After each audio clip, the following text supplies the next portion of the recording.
Welcome to the IRIS International Book Club. I'm Anjabit Singhani, Executive Director of IRIS, which is the Institute for Regional and International Studies. Our focus today, as you know, is the 2011 Arab Spring in Egypt and its aftermath. The book we are discussing is Revolution is My Name, an Egyptian Woman's Diary from 18 Days in Tahrir Square by Mona Prince, and it's translated by Samia Merez. Before I introduce our speaker, I'd like to make a few announcements. First, this event, as you know, is being recorded, but only speakers, not participants, will be filmed. You can choose to leave cameras on or off, but participants will be muted for the duration of the event. Secondly, we'll be making our slides available, and any additional materials will come through Essie, and we'll introduce her in a minute. And finally, we encourage your questions. Please put those directly in the chat box, and we'll get to them at the conclusion of the event. I'll now like to introduce Essie Lenchner, who's assisting IRIS with the technical aspects of this event. Hi everyone, my name is Essie and I'll be here to help out with the recording, to move along the slides, and anything else that's needed. If you have questions, feel free to put them in the chat to me directly or to everyone. I'll make sure to respond. Great, thank you, Essie. Now it's my pleasure to introduce our speaker, Professor Naveen Al-Nosri from the UW-Madison Departments of French and Italian and African Cultural Studies. Dr. Al-Nosri is also director of the Middle East Studies program at UW-Madison, which is affiliated with IRIS. She earned her PhD in Francophone Studies from the University of Montreal and her MA in French Literature and Culture from Cairo University. A native of Egypt who studied in Canada and now lives in the States, Professor Al-Nosri has firsthand experience of being in between different countries, languages, religions, and cultures. Her areas of expertise include Francophone and post-colonial studies, women's writing, art and politics, and Middle Eastern literatures and cultures. So as you can see, she's the perfect speaker for our event today. She is also the author of several books, and we are very happy and fortunate to welcome Professor Al-Nosri. Thank you. Mm-hmm. Thank you very much, Anjo, for introducing me. Thank you, Essie and Nancy and Leslie, of course, for and all the IRIS members for organizing this great event and book club. And thank you all for coming and being part of this discussion. I'm really very eager to, have this discussion with you, and also to, of course, answer your questions about this fascinating book that I really enjoyed very much teaching. I started teaching it 2 years ago, and my students found it really very interesting, and covering a lot of topics and issues that are really very opening a lot of questions and so on. So I would like first to maybe give you some context about the book and of course the Egyptian Revolution. And before I share with you some remarks about the book, and then of course we will open the floor for your questions, comments, any information that you would like also to share with all of us.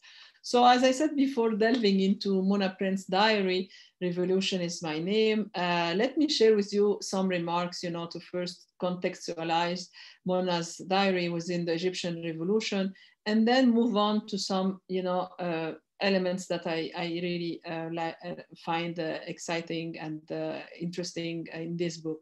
So as you all know, the perpetual confrontation with totalitarian regimes in the Middle East and North Africa, they have all prompted ordinary people to find new means to cope with this political and social despair by organizing and participating in very peaceful demonstrations and sit-ins. So in different countries, as you may all know, in the MENA region referring to Middle East and North Africa, like Tunisia, Egypt, Syria, Libya, Yemen, and most recently Algeria, thousands of people took the streets to protest against dictatorships, corruption, and lack of democracy. For more than 30 years, actually, in Egypt, Egypt was ruled by a very oppressive and corrupted regime, and torture of political detainees carried out by Egyptian police and army were common practices enforced by state law. So in 2010, the murder of a young man, Khalid Saeed, a peaceful activist and blogger who was murdered by two policemen after viciously beating him, was really the spark of that triggered the January 25th, 2011 revolution. So on February 11, the former president, Hosni Mubarak, was forced to step down and entrusting the country to the Supreme Council of Armed Forces. So for more than 1 year before the first presidential election was held in June 2012. And during this immense unrest that Egypt endured for almost 3 years, demonstrations, marches, riots, non-violent civil resistance, and also, of course, labor strikes took place in most of the Egyptian cities.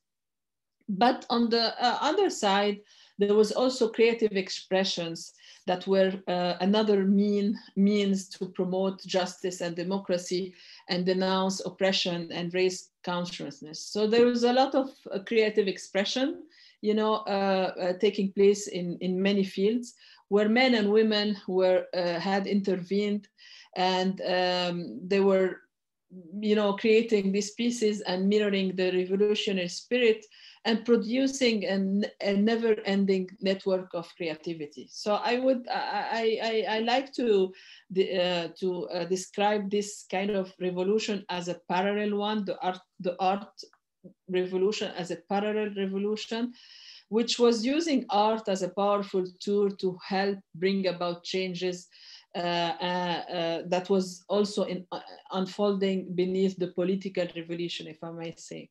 So lots of artwork, as I was saying, was produced within the first 3 years of the Egyptian revolution, such as graffiti, street performances, movies, novels, slam poetry, songs, which were all about the promising future of Egypt and the peaceful spirit in which the revolution was emerging in the beginning.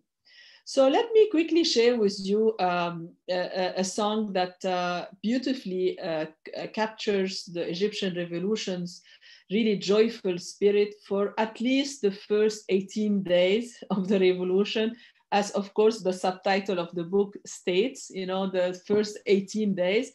And it's very important to really, you know, kind of put in context these 18 days, because as I said, those were the most joyful and very promising period of the Egyptian revolution, which after, of course, was converted in a violent battle between the army and other, you know, parties that were manipulating also the political scene and the government.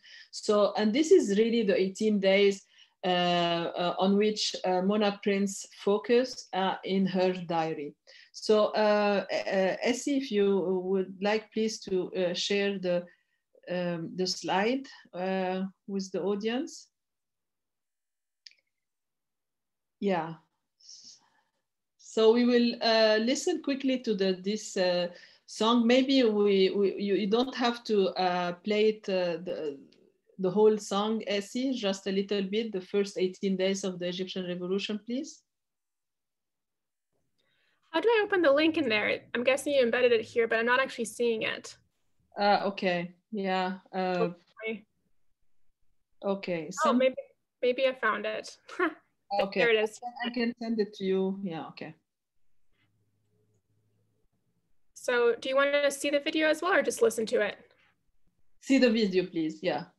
Okay. If we can. Yes. Let me get it set up here for you.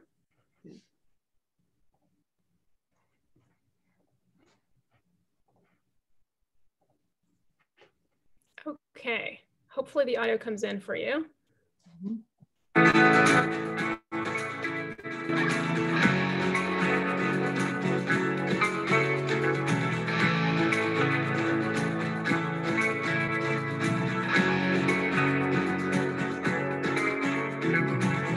نزلت وقلت انا مش راجع وكتبت بدمي في كل شارع سمعنا اللي ما كانش سامع واتكسرت كل الموانع، سلاحنا كان أحلامنا وبكرة واضح قدامنا، من زمان بنستنى بندور مش لاقيين مكاننا،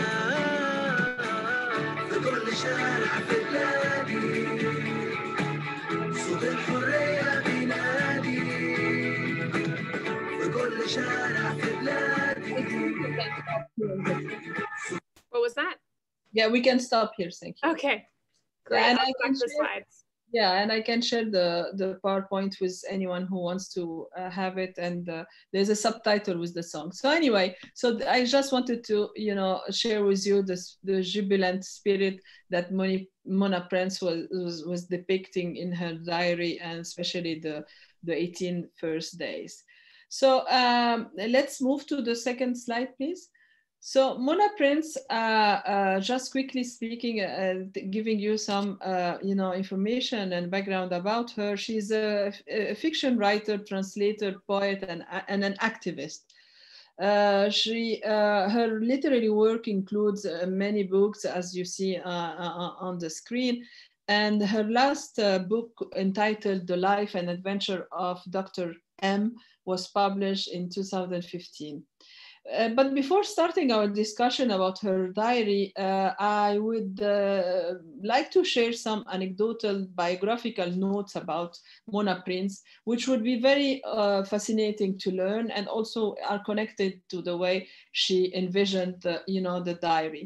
So Mona Prince, quickly, she earned a PhD degree in English literature from a very prestigious public university in Egypt, and she was hired as a professor of English at Suez University.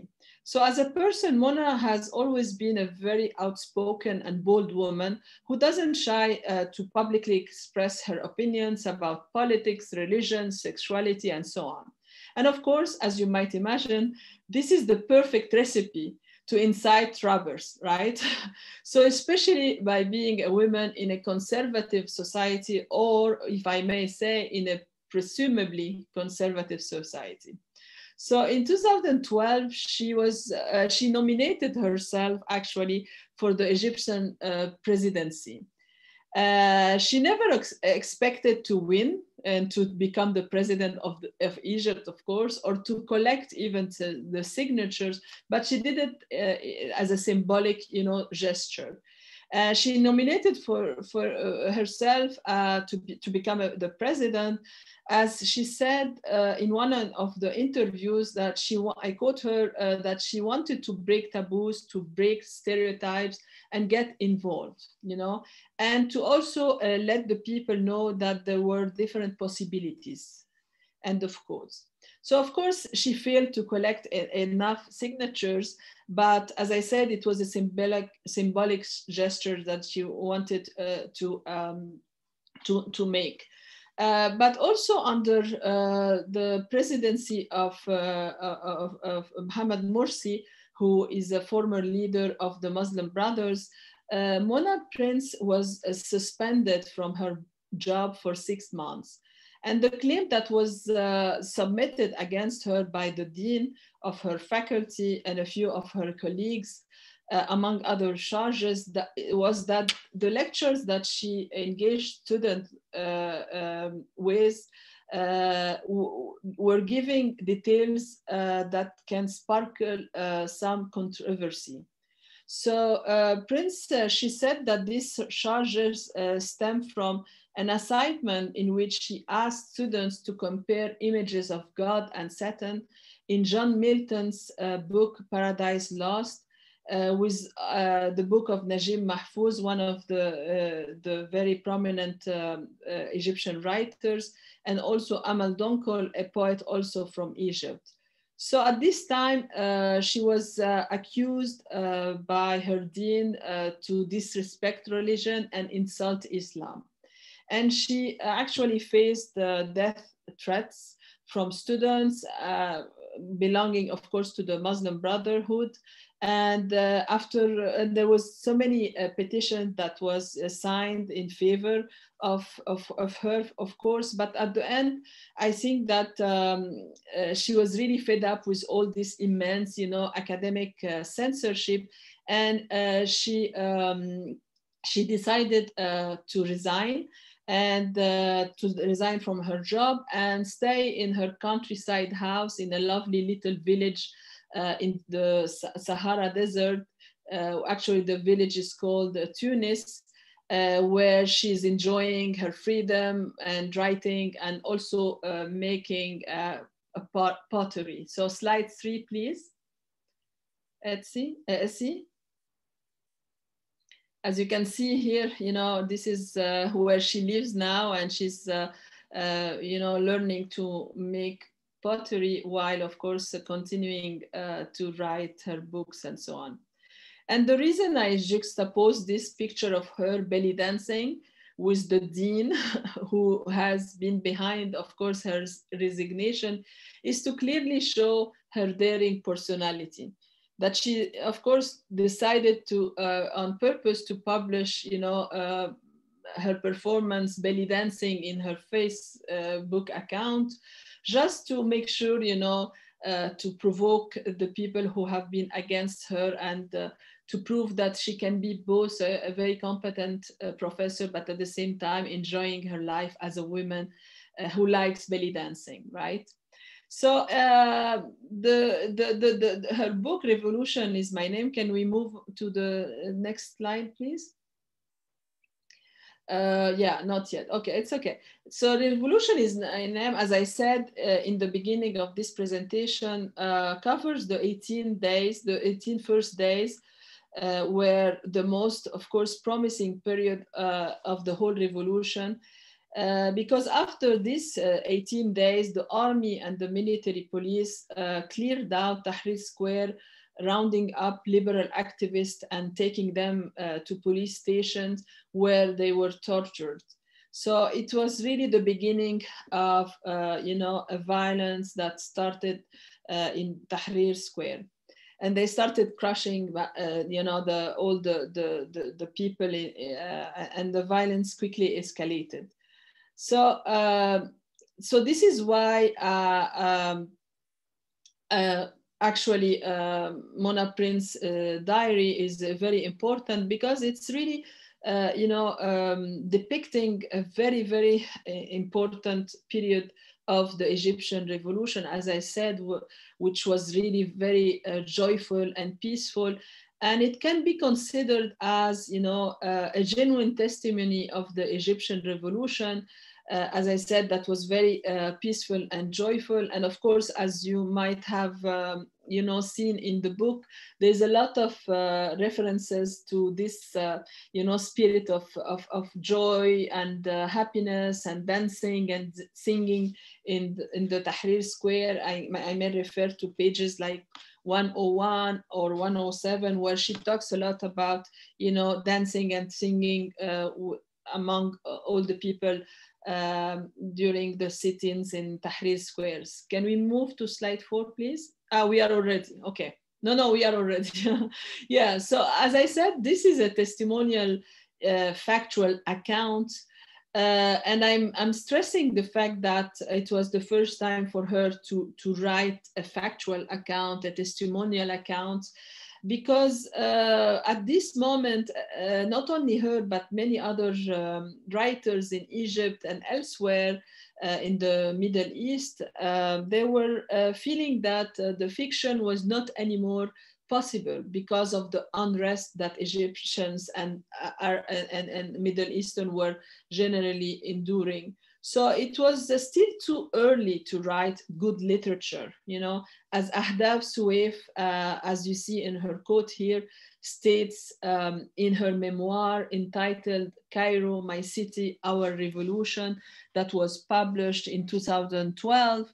Ahdaf Soueif is another prominent Egyptian writer who is also known by her outstanding novel entitled The Map of Love, and that was published in 1999.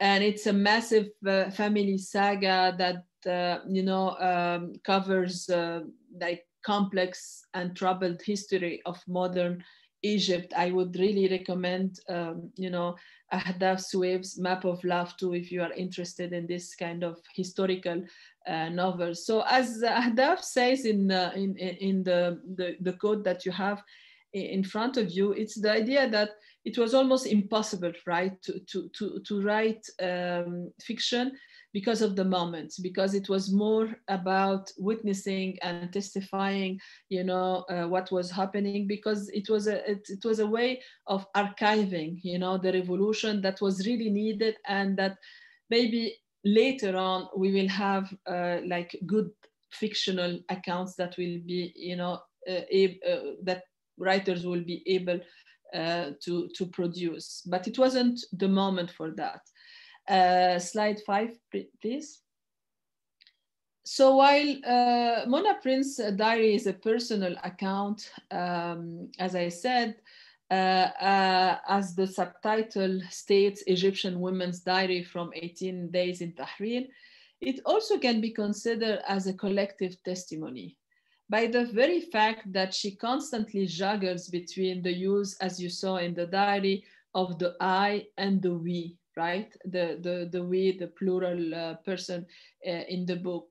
As Maurice Halbach, he's a French sociologist, describes the production of collective memory as an ongoing complex process. So I would say that Mona Prince diary is, yes, a personal account, but it at the same time can be considered as a collective one, a historical even one.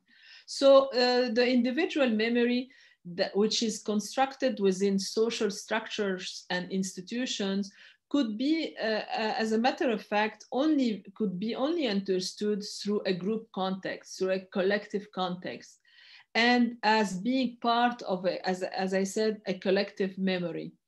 Maurice Halbach also states that much of how revolutions are remembered collectively is done through this process, the process of individual experiences that are becoming part of a historical collective memory. And there's a lot of incidents in the diary where she talks about how she relied on this, on many testimonials, and how all the stories are to be considered as only one story. Like, quickly speaking, on page 76, she talks about this idea, and I quote her. She says, she was moved by her own account, and so was I. For a moment, we stood in silence. Then I asked her to go with her story, our story. All of the stories had become one big story.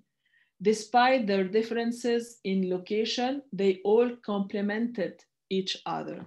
So as it is as if this individual account is complementing others that are considered part of the big history, of course, with a capital H. So can we move slide 6, please?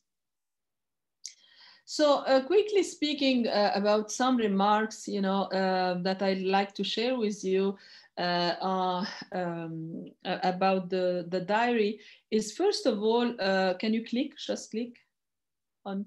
No, one, the first one, only the one, sorry. Yeah, thank you, Essie. So the idea that how in this diary, the personal and the political and also the collective, as I said, are closely intertwined, right? So it's the idea that the collective memories, as much as individual ones, are always, part of a big history, and they are always ongoing and messy, and they always are under construction, right? Being revised and never complete and never completed, in a sense. So the Egyptian revolution and its stories were happening at the same time when she was writing the memoir. And this is why we feel that it's very spontaneous, that there's a lot of repetition, and that it's almost as if it was like a story told orally or something like that. So this is what is really powerful about it, is that it's unfolding, you know, while she's writing it. And she sometimes, as you might all noticed, you know, she even would change her mind about something that she said in the beginning that she believed in, but then moving on, she would even change her mind about different, you know, topics and ideological positions. So as I said, it is really the revolution unfolding. So it's a very authentic piece in this sense.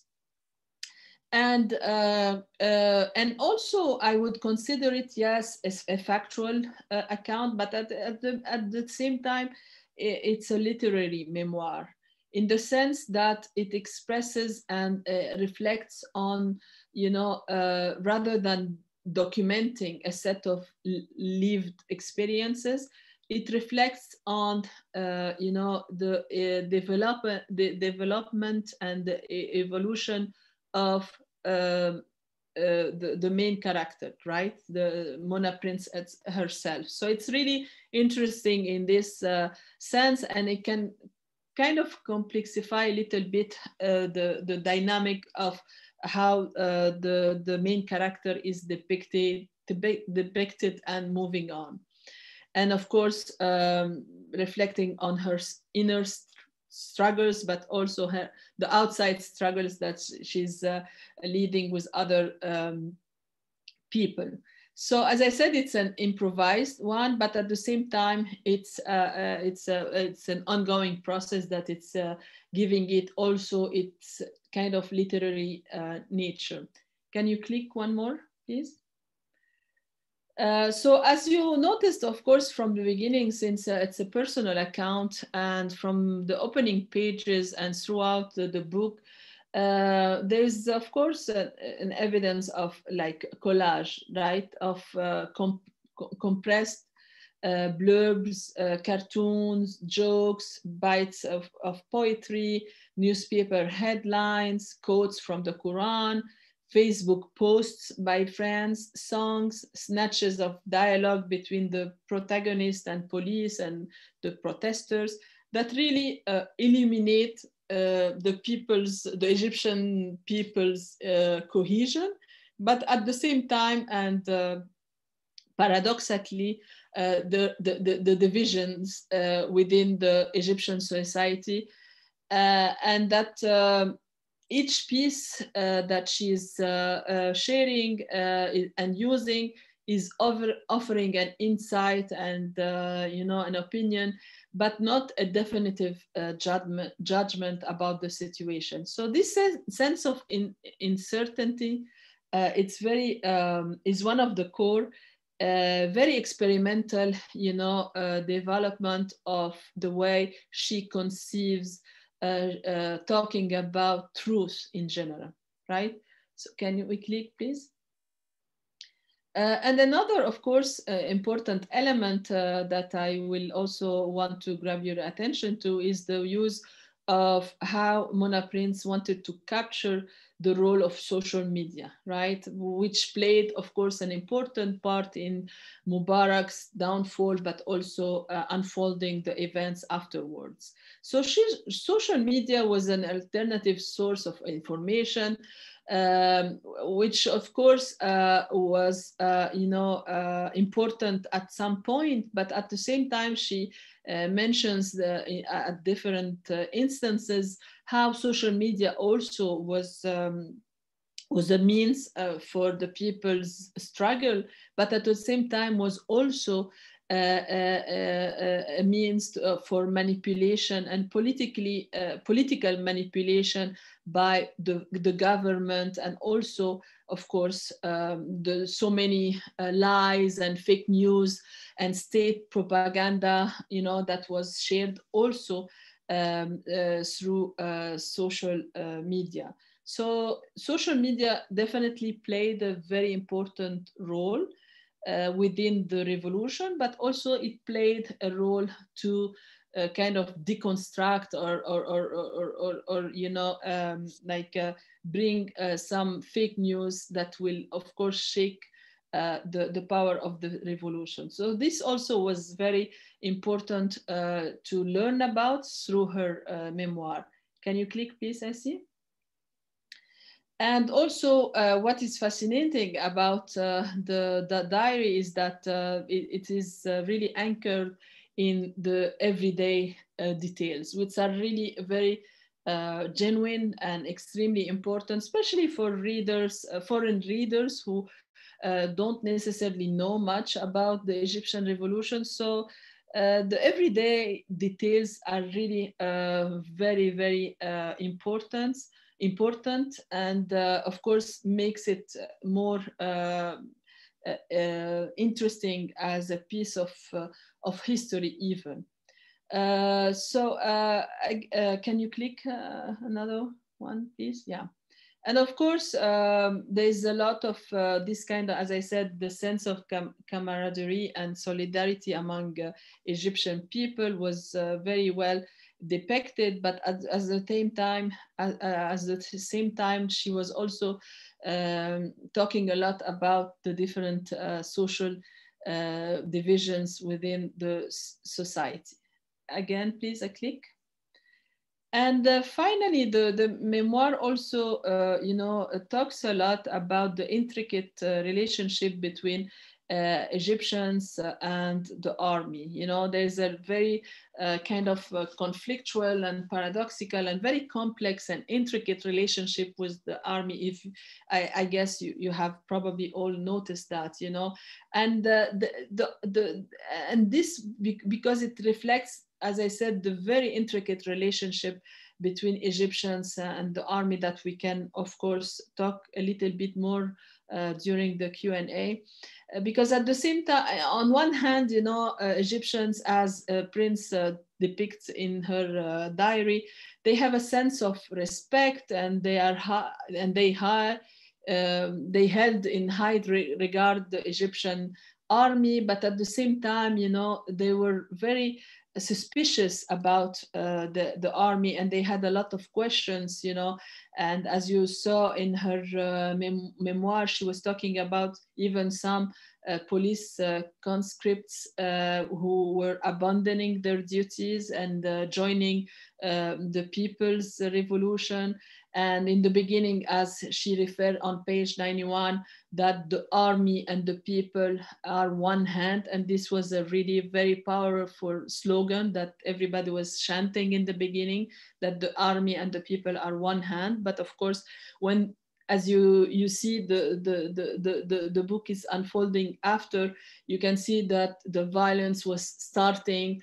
And of course, the police and the army were starting to use thugs, tear gas, massacre, violence, and so on. And even she was detained and beaten by a soldier, as she mentioned in the memoir. So again, she's talking about this kind of very intricate relationship between protesters and the army, and that it's not really easy to understand. And herself, of course, throughout the book, she's talking about this kind of extremely complex relationship, and of course with other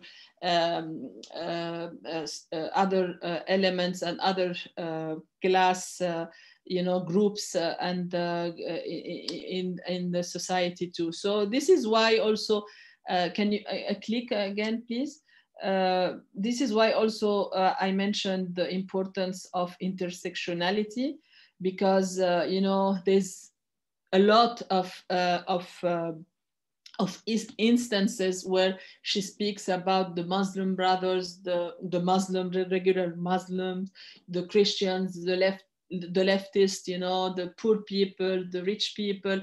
And she always wanted to depict the solidarity among people, but also the division, cohesion and unity on one hand, but at the same time, there's a lot of class clashes and divisions that inform Egyptian society and its struggle. So this is a very interesting also perspective, you know, that it's not easy. It's not easy to talk about class, gender, race, ideology, barriers between people, you know, especially within this context. And of course, her many instances where she speaks about women and how women were engaged, involved in the revolution was also very important, of course, to talk about. If you have some questions about the place and the role of women and how they were treated kind of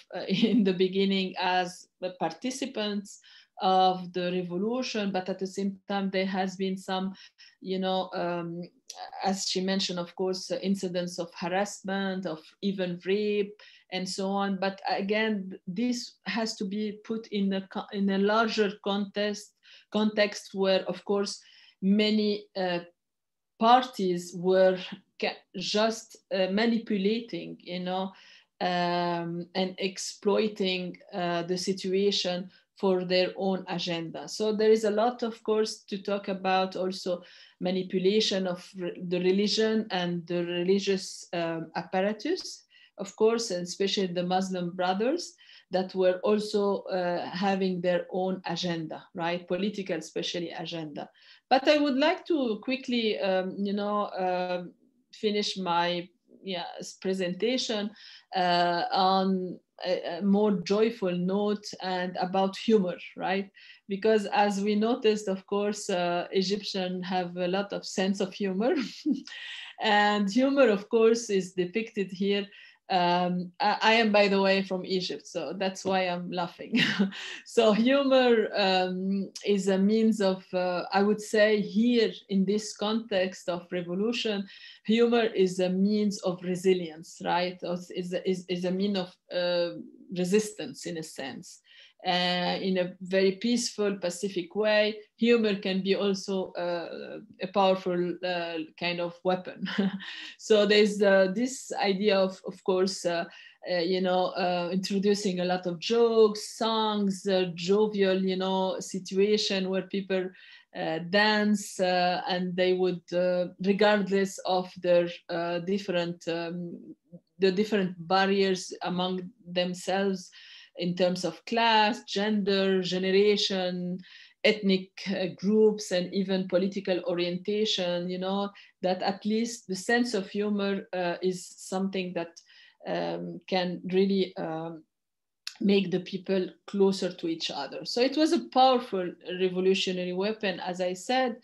And of course, that is why also symbolically, of course, she ends her book with, of course, the joyful song by a classical actor and singer, Suad Hosni, who is she's an emblem of women's sexuality, but at the same time, very joyful and very interesting actor, very interesting woman that was really praised by Egyptian cinema in general.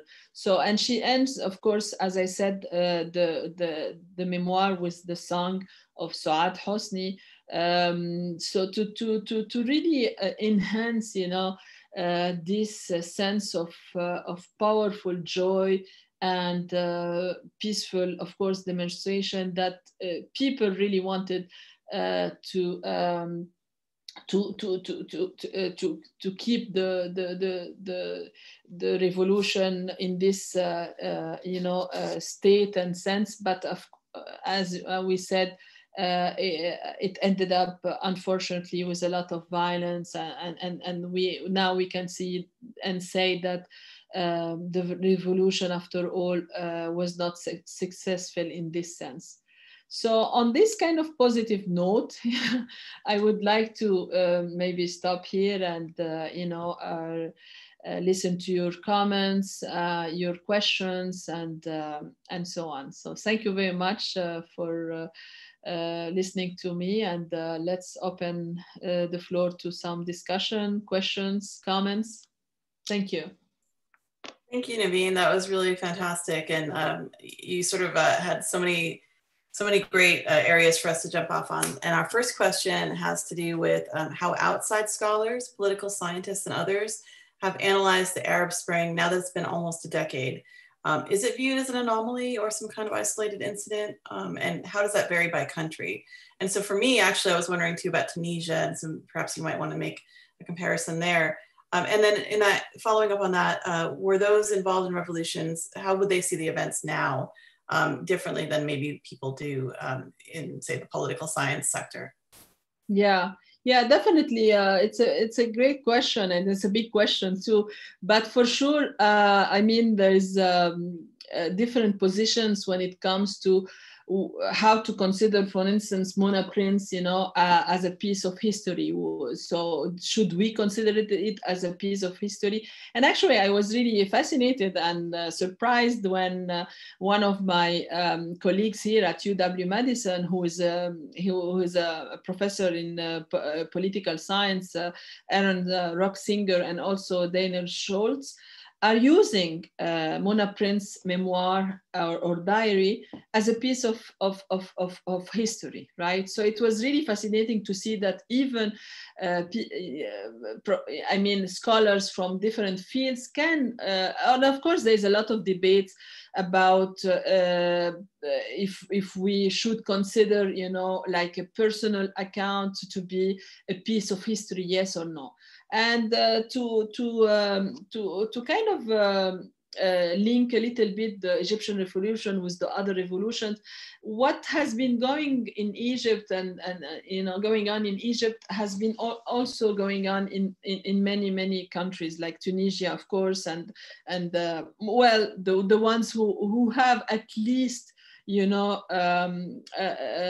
like a sense of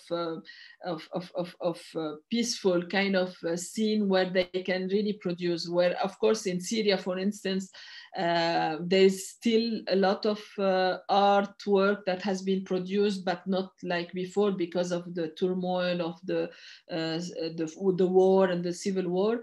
But in Tunisia, for instance, in Morocco, in Algeria, there's a lot of works, scholarly, of course, but also artistic works that has been depicting the different ways of living, conceiving, coping with the revolution. And for now, I mean, everybody is of course, most of the people who have been working on the Middle East and especially the revolutions of the MENA region, they're kind of disappointed for sure, because as I said, the outcomes, the political, economic outcomes of the revolution was not successful, right? But I would say that on the art scene, when we talk about movies, writing, poetry, and so on, there has been a lot of really great productions that has been released. It's as if the more vicious the repression was, the more creative, the people are, I think. And even if they do it underground, there's a lot of music, extremely interesting artwork that are done underground. So it's I am hopeful that one day, this artistic kind of revolution will lead to positive outcomes. Great, thank you. We have another reader who loves Mona Prince's honesty, just her language is so evocative, but was a little bit turned off by her privilege, if you want to call it that. Do you think we need to do some kind of contextualizing for students about what her level of privilege is and how that might affect her experiences and her viewpoints? Yeah, definitely. Yeah. And she says that, and it's very interesting and it's very honest. And actually we can discuss that as a human, attitude and, human behavior, because at some point she was talking about her perception of some people, especially, of course, like, people coming from unprivileged, class dynamics, she would consider them, or she would see them as thugs, you know. And after a while, she changed her position by saying, actually, the people that I was considering as thugs are the ones who are really extremely respectful, and they were helping, you know, during the sit-ins. And it's honest, right? It's very informative to also teach our students that we can change even a privileged woman. And as I told you about her, you know, very sad story after all, that she had to resign and so on. But at the same time, I think that it's legitimate, right, to be able to change throughout the time, and to be able to confess at the end that, yeah, even myself, I had, even as a woman, considered, you know, like a subaltern or a minority or whatever you want to call it, you know, I had my own judgmental positions that I also was able to deconstruct within the process of the revolution. So yeah, I agree completely. And she does mention her privilege, but at the same time, she mentioned that she was able to deconstruct this attitude that she had, you know, toward a lot of people, definitely. Yeah, that's true. I think, you know, we welcome more questions, especially on how you might want to incorporate this book into your teaching. So maybe perhaps we could shift there a little bit in terms of the challenge of trying to explain such complex events for, you know, high school students who have a limited, for whom this is ancient history, right? They were very young when these events happened. They don't have a lot of direct experience, most of them, with the Middle East. And there's a lot of flattening of how the Middle East is depicted in the US media. So how would you maybe, can you give some entry points for teachers in terms of how they might introduce these topics? Yeah, definitely. I mean, this is something that I also struggle with, and I enjoy struggling with. Even with my college students. And from the beginning, I always, because as Andrew said, I teach also Francophone literature in French. So we do a lot of Francophone, we read a lot of Francophone text, and we watch movies coming from other areas, you know, where they speak French, but other than France. And as a starting point with my students, I always tell them that I am myself struggling with learning some, new ideas, even about my own culture, right?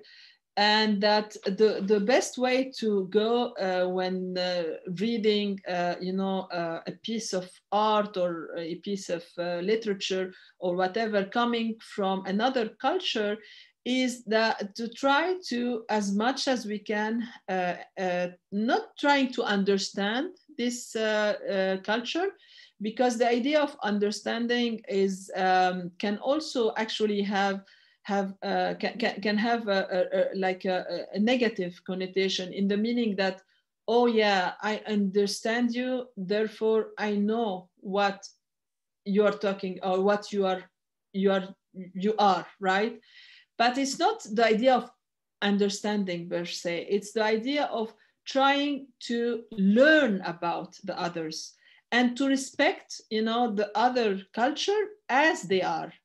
Because of course, no one can say and can, say loud and very determined that I understand now.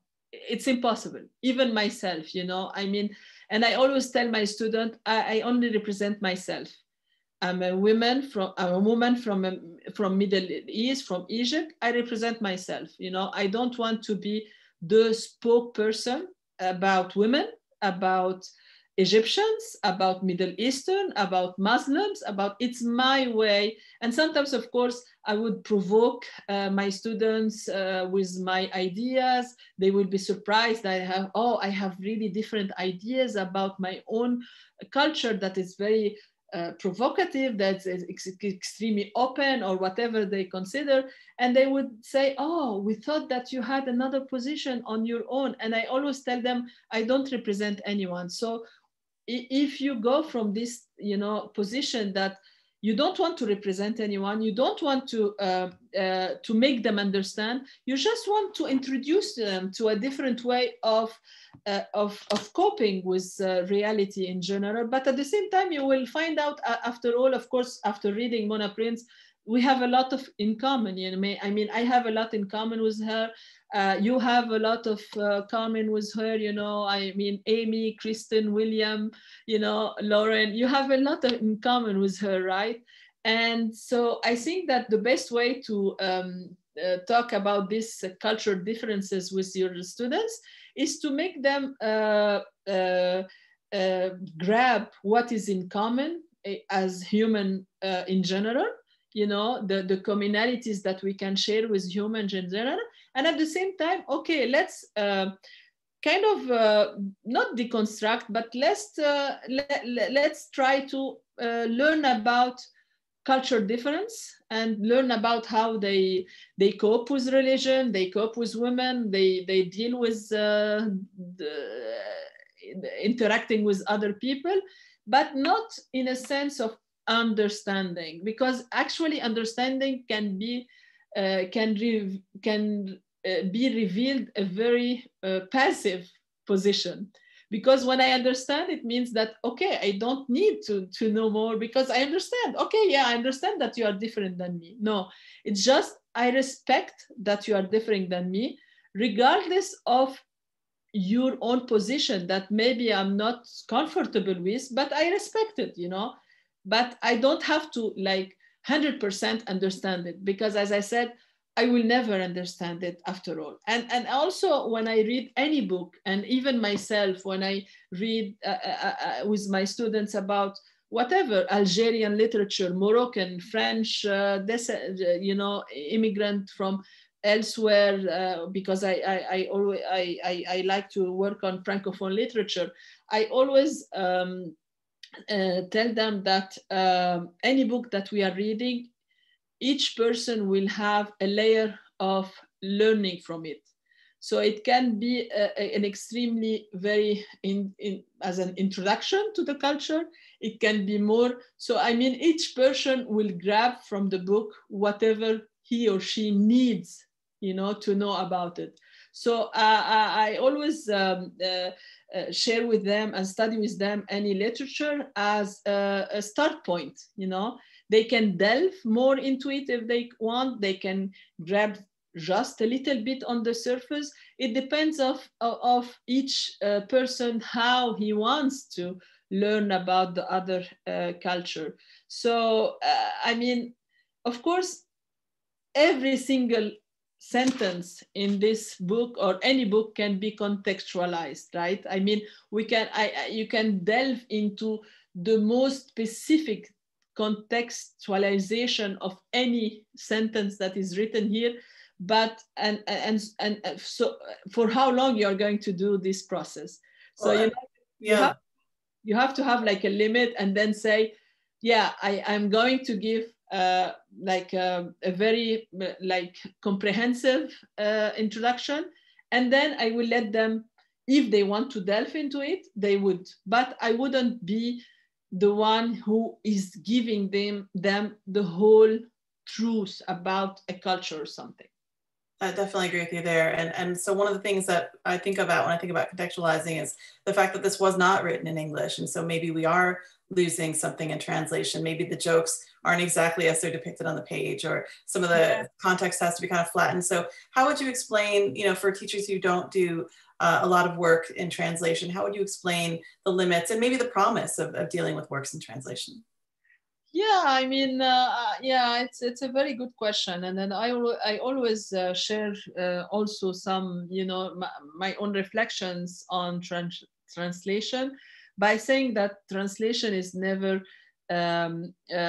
perfect, for sure, you know, and that it's the best way for us, especially, I mean, if you can, of course, learn another language, go ahead, but if you can't, it's the best way of like crossing to the other board and, you know, discovering the other cultures. But of course, there's a lot lost in translation. that it's we can't really you know, it's in we can't have a solution about it, but at the same time it's a way of discovering this other culture, even if it's in another language. And I mean, yes, we are not going to get all the jokes, and it's fine, you know, it's, but at least I would say it's better than not reading a translated book. You know, it's much better than not reading a different culture book and so on. So yeah, I mean, you are welcome also to, I don't know if we can, if you want to even like share your comments by opening your mic, and we can have like a voice also conversation if you want, if any of you would like to. Yeah, I would be really curious to also hear you a little bit quickly, maybe because we don't have much time, to talk about your impressions. You know, what did you find interesting, appealing, exciting about the book? Well, and if you do want to be unmuted, just email Essie privately and she'll be able to do that. William wrote about how this influenced his experience with learning about the Shah of Iran, the overthrow there in 1979, how that was not really contextualized properly for him in school. And so there might also be some similarities in terms of how, you know, teachers and students are feeling like they never really quite got the full story about these events, and so and how they're filtered through the media. So I don't know if you'd like to say anything further, William, but I think that we could certainly talk about that too, in the ways in which the media narrative controls and the educational limitations control what people learn about important events in the Middle East. Yeah, yeah, definitely. I mean, even myself, you know, I'm also learning a lot about, you know, the Iranian Revolution, and this is, for me also, this is it's very fascinating revolution that I myself don't really understand completely, and I'm always eager to learn more about it. So yeah, I mean, this is for sure a good question, but at the same time, as I said, we can't delve too much into other culture, because, as I said, it's impossible to understand completely, right, the whole picture. But we try our best, right? If someone would want to... And Essie, it looks like people can unmute themselves directly if you'd like to join in. Yeah, sure. I would love to hear your voices too. And if you do need to leave, that's fine, but we could stay on for a few minutes and just Sure. have a chance for Naveen to hear from you. So please feel free to do that.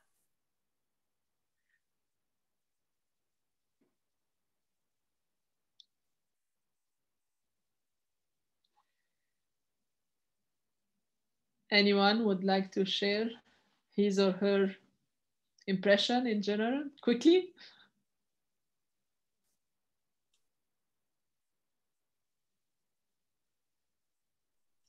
After teaching all day, I think us teachers just become very shy in front of the professor. So sorry about that. But thank you, Naveen, for the very fine presentation. Thank you, William. Yeah, okay, thank you very much. And I mean, you can join, you can send me an email if you have any question about any other materials, about topics that you would like, you know, to share with your students. I'm really fascinated about the subject, and the coming spring semester I will be teaching an Arabic, contemporary Arabic literature and cinema. So I think it's open to anyone, and since it will be online, I think you can join us if you want to. Why not? And you will be also able to watch really great movies, contemporary ones, but also read some really fascinating books coming from the Middle East. So I mean, you are welcome to join us if you want. And please contact me if you have any question. And Essie, can you put in Professor El-Nosri's email so that folks can email her if they'd like to do that in the chat? Yes, absolutely. Great, thank you. Okay, well, it looks like we are wrapping up, but thank you so much, Professor El-Nosri. This was a wonderful presentation. It was really illuminating into the backstory of this book. And, you know, it's almost makes you want to go back and read it again. But, and thank you so much, Essie, for your excellent technical help, to everybody at IRIS for helping to put this on. And again, it's my pleasure to be able to moderate today and to meet some of you directly. So thanks for that opportunity. And we will be doing our next event in November. We have a date for that. And so Nancy will be sending the information out through the listserv, and we'll also be putting it up on our website. Do you know approximately, Essie, when that will be open for registration?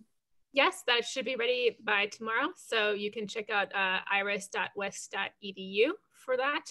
I think I got that right off the top of my head, as well as Eventbrite. So if anyone who's here today probably registered through Eventbrite, so you can just look at all the events we have posted, and I believe I'll have that up tomorrow morning as well for the November. Great, and our next event is on partition in South Asia and literature of partition, and our speaker is from the Department of Asian Languages and Cultures, so we'll have a really good perspective on that. So thank you again, everyone, for your work and for participating today, and we'll look forward to seeing you guys next month. Thank you very much. Thank you. Thank you. Thank you. Bye. Thank you very much for attending.